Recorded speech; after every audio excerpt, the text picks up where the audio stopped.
Il y a des matchs qui ne font pas forcément rêver au premier regard, mais qui parlent immédiatement aux amateurs de football réel, celui qui se joue dans les têtes autant que dans les jambes.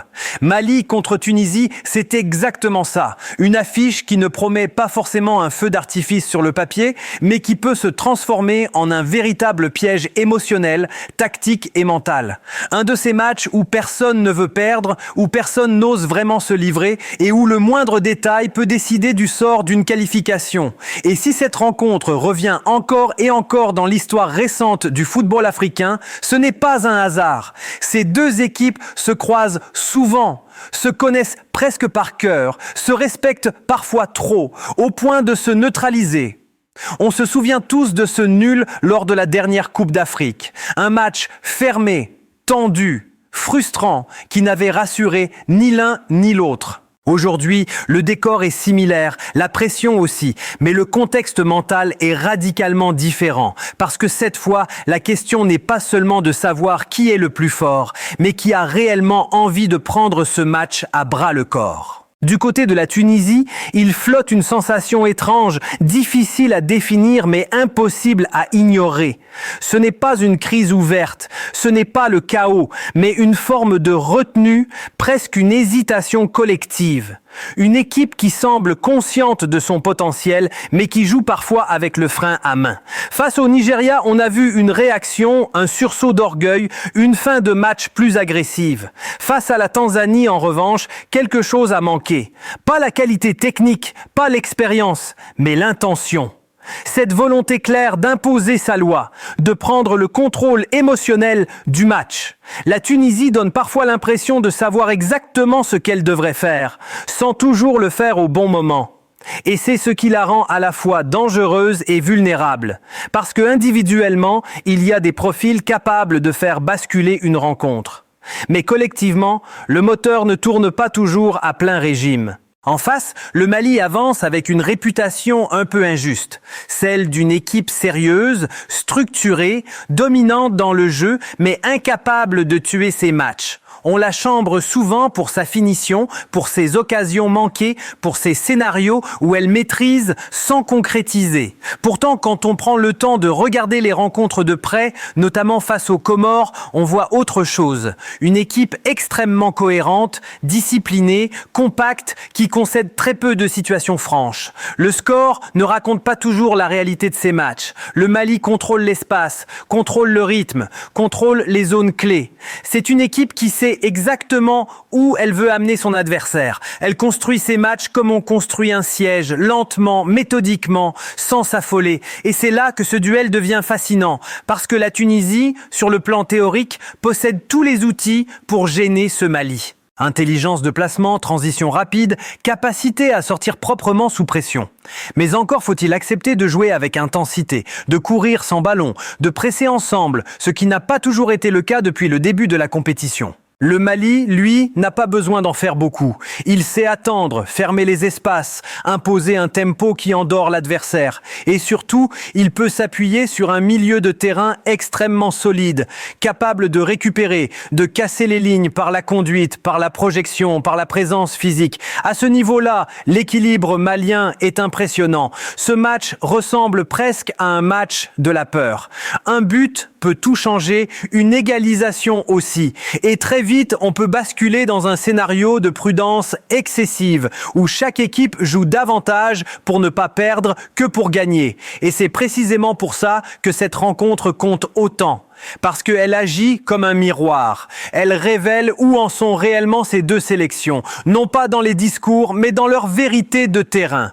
La Tunisie aujourd'hui est une équipe paradoxale. Elle sait défendre en bloc médian, elle sait transiter rapidement, elle sait être tactiquement intelligente face aux grandes nations. Mais elle doute encore quand il faut imposer son tempo face à un adversaire direct. Quand elle accepte de jouer haut, de presser, de coulisser ensemble, elle devient extrêmement difficile à contourner. Les distances sont bonnes, le bloc est compact, les sorties de balles sont propres. Le problème, c'est la constance. Dès que l'intensité baisse, dès que le jeu sans ballon disparaît, tout devient plus lent, plus prévisible. Et à ce niveau de compétition, offrir de l'oxygène à l'adversaire, c'est prendre un risque énorme. Le Mali, à l'inverse, n'a pas besoin de briller pour exister. Il répète les mêmes mécanismes, match après match. Il accepte de gagner 1-0, voire de faire durer un 0-0. Il ne panique pas. Et au cœur de ce dispositif, il y a un élément central, le milieu de terrain. Un joueur comme Ibrahim Sangaré impose naturellement un rapport de force. Récupération, orientation, duel, présence physique. C'est le genre de profil qui fatigue l'adversaire sans faire de bruit. Il oblige l'équipe d'en face à jouer plus vite qu'elle ne le voudrait, à prendre des décisions sous contrainte. Et c'est exactement là que la Tunisie peut être mise en difficulté si elle ne met pas d'intensité dès les premières minutes. Mais toute la nuance est là. La Tunisie possède une arme que le Mali n'a pas toujours, la capacité à accélérer brutalement. Une récupération, 2 passes, une projection et tout peut s'ouvrir. C'est une équipe capable de faire mal sans dominer. 2 philosophies s'affrontent. Le Mali veut étouffer progressivement. La Tunisie veut piquer au bon moment. Et ce match ne se gagnera pas avec les jambes seulement, mais avec la tête, avec la patience, avec la capacité à rester fidèle à son plan, même quand le match n'offre rien pendant de longues minutes. Dans le cœur du jeu, tout se jouera sur des micro-détails collectifs. Pas sur un exploit isolé, mais sur la gestion des transitions, sur la réaction après perte, sur la capacité à imposer son rythme sans ballon. Le Mali presse rarement haut, mais presse intelligemment, déclenche sur des signaux précis, une mauvaise orientation, une passe latérale lente. Et quand il déclenche, il le fait à plusieurs. Sa limite reste la projection offensive dans les 30 derniers mètres, ce manque de tranchant récurrent. Et c'est précisément là que la Tunisie peut exister si elle accepte de jouer, si elle ose. La Tunisie doit absolument éviter un piège, reculer trop bas trop longtemps. Subir, attendre l'erreur adverse, c'est s'exposer à un match stérile et à une perte de confiance progressive.